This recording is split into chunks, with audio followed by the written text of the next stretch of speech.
Our first step is to remove the heat shield above the exhaust.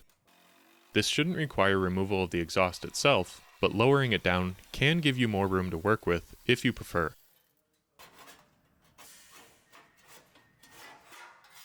Now cut the carrier frame. Make 2 cuts, one on each side.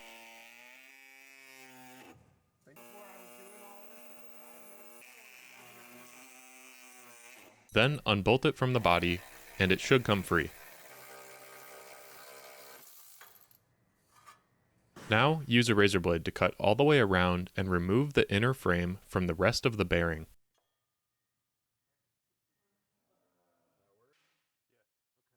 Cut the excess rubber from the lip at the front of the bearing.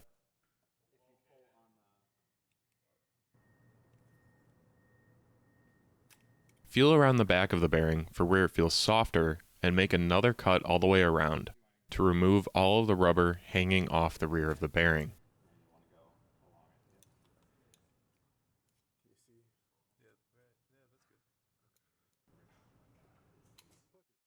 Then cut the remaining raised excess rubber all the way around until it's flush with the front half of the bearing. Essentially, you're making this a flat surface. Leave the base layer of rubber intact. Your bearing should look like this when you're done. Now install the new carrier.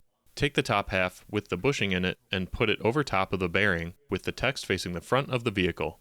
Then bring the bottom half up to meet it, and connect the two together using the provided Allen bolts. As you tighten the bolts, switch back and forth from left to right so the bolts don't bind in the holes. A small gap may form between the two bushings. This is normal. Now, to mount it to the car, take your bolt, put a fender washer on it, an isolation damper facing up, go up into the carrier, bring another isolation damper down from the top, and then put your small washer on the very top. Same thing on the other side. Bolt, fender washer, isolation damper, up through the carrier, another isolation damper down from the top, and a small washer on the very top. Thread it into the body and tighten both bolts to 19 Newton meters. And enjoy your new JXB Driveshaft carrier.